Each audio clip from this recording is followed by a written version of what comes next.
반갑습니다, 여러분. 여러분, 세렌디피티라는 말을 아십니까? 세렌디피티는 노력 끝에 찾아오는 어떤 행운과도 같은 거죠. 18세기 영국 작가 호러스 월폴이 처음으로 사용했다고 하는 이 세렌디피티. 이것은 이제 유래가 페르시아의 동화인 그 세렌딥의 새 왕자라는 것에서부터 유래를 한다고 알려져 있는데, 이 새 왕자는 전설 속의 보물을 찾아 여행을 떠나요. 결국엔 보물을 찾지는 못하지만 우연의 연속 속에서 삶의 지혜와 용기를 얻게 된다는 그런 내용이에요. 자, 사전적 의미로서의 세렌디피티는 기대하지 않았던 것을 뜻밖의 찾아내는 재능이나 행운, 의외의 재미를 뜻합니다. 여기서 우리는 세렌디피티의 어떤 세 가지 요소를 찾아낼 수도 있습니다. 그것은 첫 번째로 재능, 두 번째 행운, 그리고 세 번째로 재미다.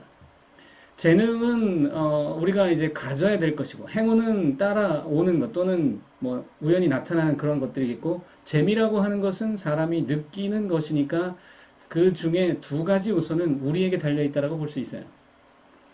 자, 이러한 세렌디피티의 사례 가운데서 다양한 것들이 있는데, 어떤 대발견들과 관련된 것들 몇 가지를 좀 소개해보자면, 뉴턴이 만류인력 법칙을 발견할 때 사과가 떨어지는 것을 보고 만류인력의 법칙을 생각해냈다고 하는 것 또한 세렌디피티 하나의 사례로 볼 수 있죠. 그에게 결정적 힌트를 제공한 단서가 바로 세렌디피티였다라고 볼 수 있고, 아르키메데스의 그 유레카를 외쳤던 사연 또한 목욕탕에 들어가서 우연히 이 물이 넘치는 것을 보고 부력의 원리를 찾아낸 것이죠.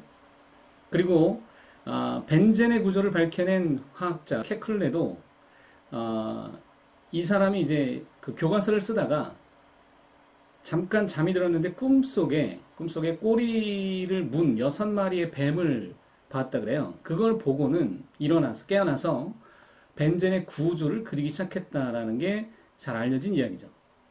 꿈속에서 본 이 사실은 분명히 우연히 나타난 걸 수 있습니다. 그런데 이 케클레가 만약에 아무 생각 없이 그냥 평범한 그 생활을 하던 사람이었었거나 아니면 뭔가 발견을 할 수 없는 관찰력이 부족한 사람이었다면 그 꿈을 보고도 그냥 뱀 꿈 꿨어 라고 생각하거나 에이 개성망측한 꿈 다 있네 하고 그냥 넘겼을지도 모릅니다. 그가 벤젠의 구조를 찾아낼 수 있었던 것은 그 우연한 발견을 지나치지 않았던 데에 있었겠죠. 그 다음에 이제 뭐 플레밍이라고 하는 사람이 그 페니실린을 발견하게 된 사례 또한, 여기서 플레밍은 페니실린이라고 하는 그 최초의 어떤 항생제를 찾은 사람인데, 이 페니실린 찾게 된 배경은 그 배양실험, 세균의 배양실험을 하다가 정말 실수와 같은, 우연이라고 보기도 좀 민망한 실수로 그 푸른 곰팡이, 잡균이라고 불리는 푸른 곰팡이를 거기다가 넣게 돼요. 그런데 그때에 이제 푸른 곰팡이 주변에 세균이 자라지 않는 것을 보고는 그 역사적 대발견, 바로 페니실린이라는 물질을 찾아내기까지 이제 된 것이죠.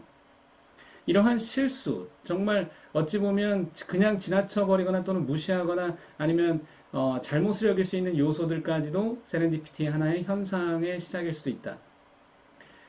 또 다른 사례로서 이제 1960년대 냉전 시기에 구소련과 지금의 미국이 대립이 아주 극화됐을 때 서로 이제 막 핵무기를 뭐 이제 개발하냐 마느냐 또 핵실험을 하느냐 마느냐를 가지고 팽팽한 신경전을 벌이던 무렵에 미국이 인공위성 벨라를 쏘아 올립니다. 이 벨라는 무엇을 위한 거냐면 구소련이 이제 그 핵실험을 하는지 안 하는지를 찾아내기 위해서 쏘아 올린 인공위성이었는데, 이 인공위성이 핵실험을 찾지는 못했고, 찾으라는 핵실험을 못 찾고 대신에 뭘 찾냐면 감마선 폭발이라고 하는 과학적 대발견을 이뤄내죠. 이 감마선 폭발은 지구상에서 발생한 게 아니라 우주의 저 먼 곳에서 발생한 것을 찾은 거예요. 이 전자기파는 쉽게 말해서 감마선은 우주가 신생할 때, 그러니까 새로 생길 때, 뭐 빅뱅 같은 거나 또는 초신성이 폭발할 때 막 이럴 때 나타난 블랙홀이나 이런 데서 볼 수 있는 아주 어마어마한 에너지를 가진 그 전자기파거든요. 이 우연한 대발견 또한 역시 세렌디피티의 하나의 사례로 볼 수가 있죠. 세렌디피티라고 하는 것은 분명히 엄청난 대발견을 이루거나 무언가를 우리가 아이디어를 끄집어낼 때 이제 뭐 활용이 되기도 하고, 실제로 활용이라는 건 아주 고차원적인 얘기겠지만 그런 것을 이뤄내기 위한 하나의 과정 속에서 많이 나타나는 현상입니다. 2014년 세리, 그러니까 삼성경제연구원의 김동철 연구원이 펴낸 세렌디피티에 관한 자료에서 우리가 세렌디피티를 이루기 위해서 세렌디피티를 활용을 해서 뭔가를 발견 또는 발명을 해내기 위해 어떤 요소가 필요한지를 우리가 정리해 보도록 하죠. 세렌디피티의 발생 그 환경을 우리가 세 가지 정도로 요약해 보자면 첫 번째로 익숙한 일상에서 벗어나라고 얘기를 합니다.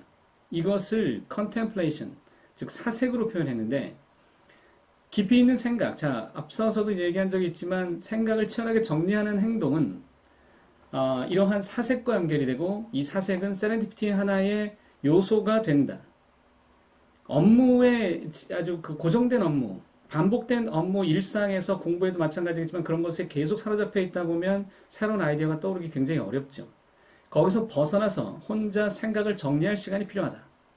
그것도 아주 치열하게 정리하라고 나는 얘기했습니다. 이러한 생각을 정리하는 상황을 우리는 사색이라고 표현할 수 있고 이 과정에서 어떤 발견이 나타날 수 있다. 케클레가 벤젠 구조를 발견하기 전까지 그는 굉장히 많은 그 어떤 이제 고민, 사색 이런 과정이 있었어요. 그러다가 발견하게 된 게 꿈속에서 힌트를 얻은 것이죠. 그 힌트를 얻어내는 시간들이 필요한 것인데, 그러니까 예를 들면 공부를 하는 학생도 마찬가지일 수 있어요.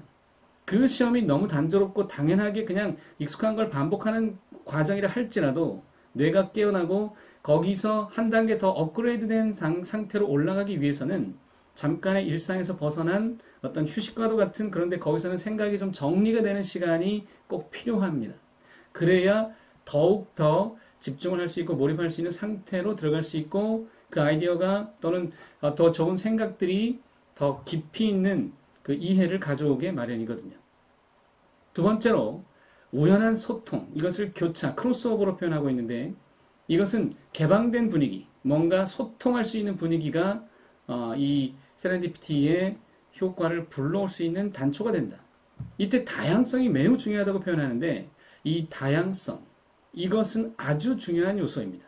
이 부분에 관해서는 한 번 더 깊이 있게 우리가 얘기를 해보고 싶습니다만 어쨌든 이 다양성이라고 하는 요소가 세렌디피티와 깊이 연관되어 있다고 한다면 예를 들어 어떤 한 분야에 몰입한 그 한 분야에 이제 전문가가 된 사람은 그것만 보기 마련이죠.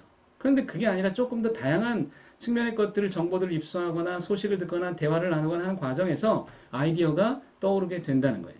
미처 깨닫지 못했던 부분을 다른 사람은 너무 쉽게 하고 있는 걸 수도 있다는 것이죠. 그래서 우리는 소통과 개방적인 분위기 그리고 다양성에 관심을 갖고 있어야 되고 그것을 확보하기 위한 어떤 방안을 마련해야 한다. 세 번째 요소로서 세렌디피티를 발견한 다음에가 더 중요할 수 있는데 만약에 케클레가 꿈을 꾼 후에도 아무 그 반응이 감흥이 없었다면 그 위대한 발견은 없었겠죠. 그러니까 발견 후에 실행을 하는 것, 이것은 커넥션으로 표현하는데 스티브 잡스의 Connecting the Dots이라는 그런 문구도 생각이 나기도 합니다만 이것은 연결이라고 표현합니다. 자, 끊임없는 시도와 실행, 이것이 세렌디피티의 전제 조건이다라는 거예요. 끊임없이 시도하고 노력하고 있는 사람들에게 세렌디피티는 어쩌면 당연스럽게 올 수도 있는, 그런데 여기서 중요한 건 그것을 발견하는 과정이 사실 뭐가 필요하겠습니까? 여러분? 생각해보자면 앞서서 얘기한 적이 있었던 관찰력, 이것이 매우 큰 도움이 됩니다. 어떤 현상을 그냥 지나치지 않는, 그리고 굉장히 겸손한 마음, 그리고 뭔가를 즐기는 마음, 앞에서 세렌디피티의 세 가지 요소 가운데에 재능, 그리고 행운적 요소, 그리고 재미라고 얘기했는데 세렌디피티가 우리 일상에 이미 내재되어 있다면, 그리고 우리 앞에 기다리고 있다면 상당히 설레고 두근거리고 즐거움, 뭔가 기대되는 그런 느낌 아닙니까? 또 한 가지 이런 실행을 계속하기 위해선 결단이 필요하다는 것이죠. 좋은 생각이 결단을 끌어온다고 했습니다. 더불어 끊임없는 노력을 한다는 것은 더코스 교수가 얘기한 바로 끈질긴, 끈기, 인내, 기계, 바로 이런 것이겠죠. 그것은 필수적인 요소입니다. 앵그리버드라고 하는 그 게임, 로비오 회사가 52번 만에 끈질긴 노력 끝에 성공했다고 한 7억 명 이상이 다운로드 받은 이 게임의 성공 배경 중에 하나는 끊임없는 시도 끝에 얻어진 세렌디피적 행운이 된다, 이렇게 볼 수 있습니다. 그런 사례들은 비일비재하죠. 세렌디피티의 주인공이기도 한 그 세균학자로 유명한 파스테르는 우연이라고 하는 것은 준비된 자에게만 미소 짓는다라는 말을 남겼습니다. 여기에 우리는 하나 더 추가할 수 있죠. 성실히 노력하는 자에게는 우연이라는 것이 필연일 수 있다. 그 행운적 요소 세렌디피티가 필연일 수 있다. 네. 세렌디피티의 행운을 찾아낼 수 있게 되기를 바랍니다. 고맙습니다.